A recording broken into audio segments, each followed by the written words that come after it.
Hey mga mi, welcome to my vlog again. Good morning, good morning. Kumustasas, kumustasas. Kumustasas kayos. Yan. Flex ko lang tong aking Homalamen at Tycons Extrong Kata. Yan. Nagbunga na rin yung masusi nating pag-aalaga sa kanya. Yan. Yung mga puti-puti na tong mga mi, ano to nagpa-spray pa ulit ako. Yan. So far so good na siya. Yan. Nung niripat ko kasi to, dati kasi to mga mima to, si Homalamen na Extrong Kata na to. Yan. Dati to nasa seedling bag lang na 6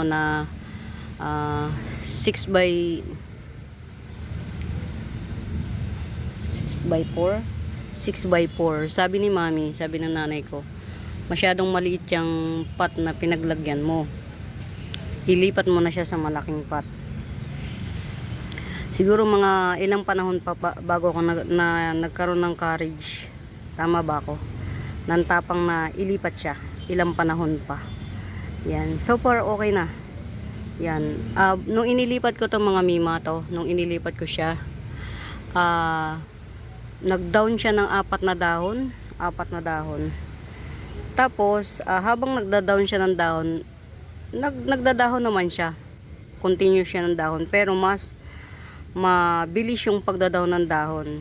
Medyo na-trigger ako doon. Pero, sige lang, sabi ko. Sige, push lang natin. Yun. So far, okay na. Pag-check ko kanina, ayan yung mga root canal niya. Eto, okay na siya, oh. May yung mga roots niya nasa tabi. Carry na. Yan, ibig sabihin, umokay na yung mga ugat niya. Yan. Okay na siya.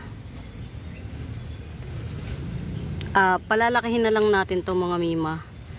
Para kapag malaki na siya, pwede na natin siyang itapkat. Ang habol kasi natin dito is mabawi na natin yung napakamahal na puhunan nito. At the same time, makapagparami na rin. Yan. Kasi hindi ko pa nababawi ang puhunan nito. So, hindi ko pa nababawi. Yan. So, sana maano na natin to 1, 2, 3, 4, 5, 6 na dahon tong si Homa. Hindi pa siya, kasi nung binili ko yan mga mima, totally ganyan lang yung nodes niya. Parang may konting nodes na konti lang din yung ugat. Kaya nga ang pagkakatanim ko lang dito sa seedling bag lang na 6 by 4. Kasi inalalayan ko muna yung ugat. Tapos nung nagdami na siya ng dahon, sabi ni mami, ilipat ko na sa mas malaking pot. Ayan, nagkaroon na ako ng lakas na maglipat sa mas malaking pot sa 6 by 6 na na pot. Yan. Tapos yan, okay na. Napansin ko yan, may mga ayan yung root canal niya. Yan. Dumami na yung root canal niya. Yan. So, yan. Ilang panahon pa, yan. Carry na yan. I-top cut na natin to ilang panahon pa. Siguro mga kasi kailan ko lang to tinap cut eh. Yan. Ay kailan ko lang siya inilipat sa isang pot. Yan. Siguro mga ilang panahon pa. Pero yan, enjoyin lang muna natin siya na nandyan. Though yan, lagi ko siyang tinitinan kasi nga isa sa mga inaalagaan ko talaga to. Yan, kasi nung niripat ko siya, sobrang na-stress siya. Medyo hindi pa siya ganun ka kailangan yung gustong-gusto niya na sa lugar. Yan, kailangan yun. So far, nagugustuhan niya na yung lugar kasi yung root canal niya dumami na. Yan, kumapal na yung root canal niya. Yan ayan. Nalibot niya na tong isang buong pot. Yung root canal niya, nalibot na niya. So, carry boom boom na. Yan. Pero, hindi pa rin natin siya itatouch. Hahanap tayo ng magandang panahon kasi ang pagre-repat ay ang pagtatap cut nangangailangan din ng magandang panahon. Katulad ngayon, magtatag-araw na yun. Medyo alanganin na yung panahon natin. Yan. Pero syempre, hindi pa rin tayo magsasawang sumubok. Yan. Halimbawa, biglang umulan, yan, pwede na tayo mag-top cut ulit pag biglang umulan. Ito pa, isa pa sa project natin. Ito. Ayan, abangan nyo to mga mima.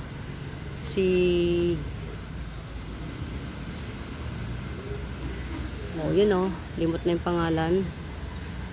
Ito, si Marble Blizzard, yan. Yan.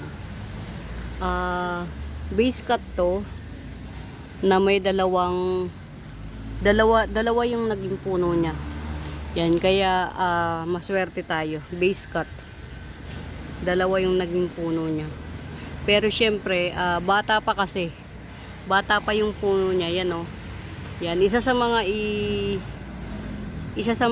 ano nyo mga may i-consider nyo yung ayan to. Mga may ito si Blizzard. Gusto niya yung hindi masyadong maliwanag yan. The more na hindi masyadong maliwanag yung location niya, mas lalo siyang puting-puti. Yan. Kung gusto mo na halos snow white na siya, itago mo siya sa sa liwanag. Yan, ito. Ito yung ito lang, pansinin niyo to ha, ito. Itong side na to nakikita ng liwanag to. Itong side na to kalahati ito to. Natatabunan nitong isang to. Kaya maputi dito green. Yan si Marble Blizzard. Ito isa sa mga magiging project din. Yan na ikakat. Pero dahil ito bata pa yung bata pa yung puno niya, yan, isa sa mga i-consider niyo yan mga mi. Yung puno niya dapat to. Yan. Yan, yung puno na yan dapat na siya matured na. Hindi lang basta maraming ugat, kundi matured na yung ugat niya. Pag pinisin mo siya na malambot pa, cannot be. Pag pinisin mo siya na parang malakahoy na, yun. Push mo na yun. Yan. Yan yung isa sa mga batayan ko sa pagtatop cut sa philodendron. Ewan ko lang sa iba. Pero isa yan sa mga kino-consider ko, yung matigas na yung yung puno niya bukod sa root canal. Yan. Isa yan. Parang ito. Yan, ito. Ang dami na niyang root canal. Yan, nagkalat na yung root canal niya. Matigas na yung niya, yung pinakapuno niya. Yan.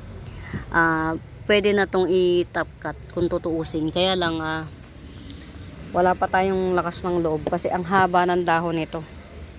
Yung haba ng dahon niya, aalalayan ko pa to para wag siyang lumungay-ngay kasi once na tinapkat mo, lulungay ngayon dahon nito sa sobrang haba. Yan. Ito na tsambahan natin. Si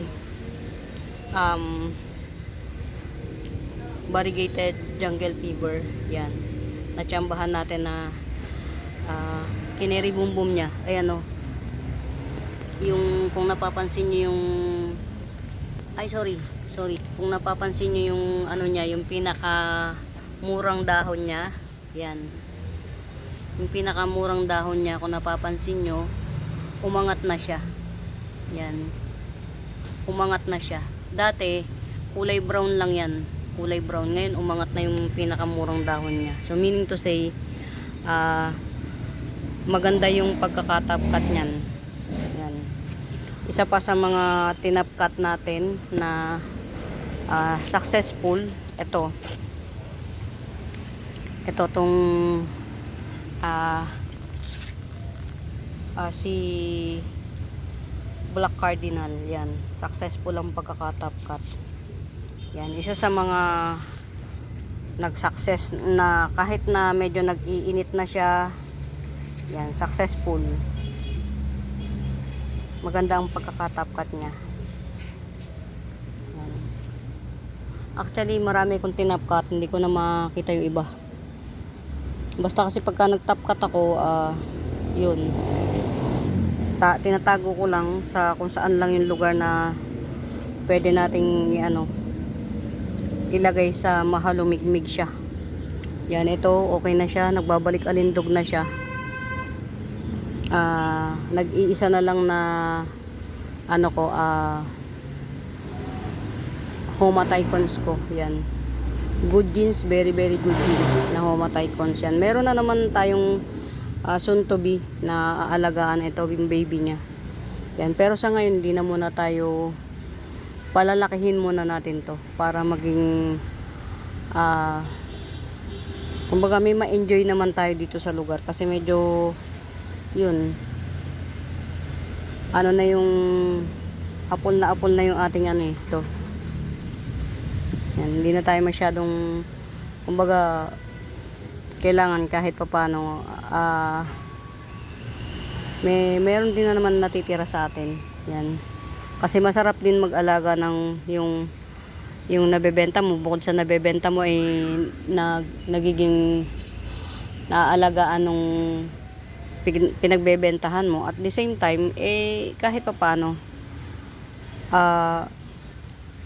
sabay kayong nagpapalaki nung nabebentahan mo. Diba? Kumbaga pagka yung in-update ganyan na, oh madam, alam mo, ang ganda na ng binenta mo. At least kung sa kwento niya na pipicture out mo kasi andito pa, meron ka pang natitira. Mahirap kasi yung pag nakikukwentuhan kayo, wala ka nang ma-picture out na ano nga yun, ano kayang itsura nun, mga ganon. Yan, eto mga mima, yan, malaki na yung usbong niya pero merong tumira, namatay. Ayan, si variegated Peru. Yan, variegated Peru, 150 lang to. Yan, heavy bore. Ayan yung niya, 150 lang. Yan, ito si Andini. Yan, ito si Andini, to 100 lang.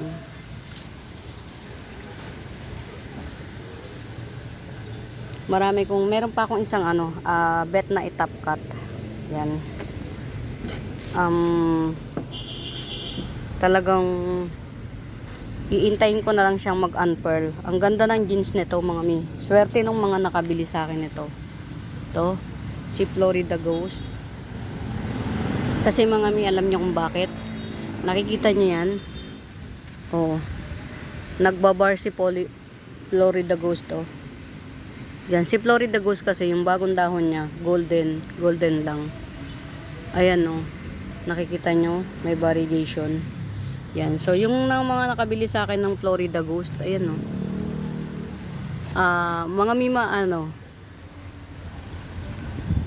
baka ito reverted Florida Beauty. Ayan, di ba? Hindi patay yan mga mi. Hindi yan patay. Ito yung sinundan nung ito yung susundan nito. Mas maganda yung variegation nito, Yan. Ito pagka nag-unpearl to, itatop cut ko na to. Yan. Yan yung beauty na nagtatop cut mga mimaw. Ayan, merong pa-usbong ulit. Yan. From this, this tiny, napakapayat nito. Nag-crucial kasi to sa akin, sa mga unang top cut, hindi nag-success. Una, pangalawa, hindi nag-success. Pangatlo, nag-success na. Yun. Tapos ito na yung mga napag-top cutan. So ito pagka nag-unpearl to, yan, tong Florida Ghost na to, na nagbabar, yan, na natin to, soon. Ayan, nagbabar siya mga mi.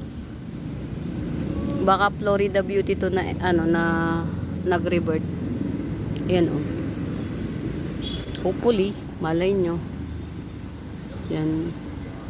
Kasi ito, nung nakita ko to na nagbabar, sabi ko, oh wow, may sports bar. Yan. May sports bar siya, di ba? Yan. Pagtingin ko dito, di mas malala to, Hindi pa siya nag-unpearl. Dark green tong banda rito. Tas medyo green dito. Tas gold. Yan. Ready for top cut na yan. Pag nag-unfurl na to, tatop cut na natin. Magtitira lang tayo ng 2 nodes dito sa ilalim para usbungan din siya ulit. Yan. Luckily, merong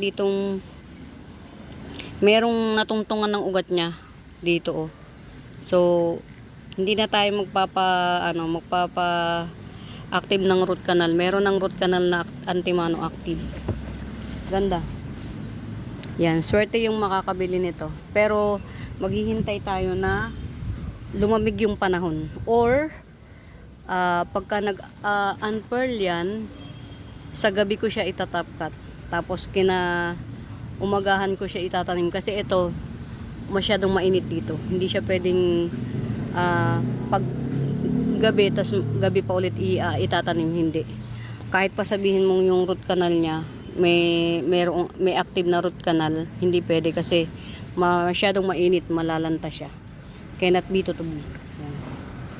Pretty niya, mga mima. Oh, ito. Kulang sa dilig, 70 pesos. Kulang sa dilig. Sino nga to? Paraiso Birthday. Yan. Ito, ready for top cut na rin to. Si Red Lights Pillow na napaka-giant. Yan. Red Light Pillows. Wala lang tayong panahon pa. Yan.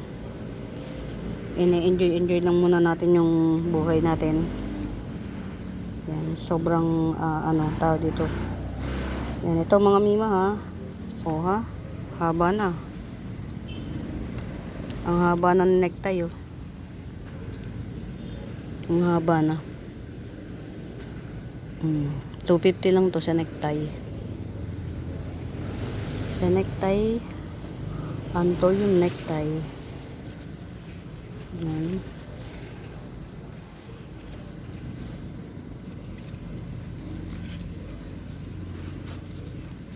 Muraita bells, 40 pesos lang. Ano nga to? Black Homa, 40 pesos. Alam nyo mga mima, si Black Homa, napakatibay ng buhay niya. Ang tibay ng buhay ni Black Homa.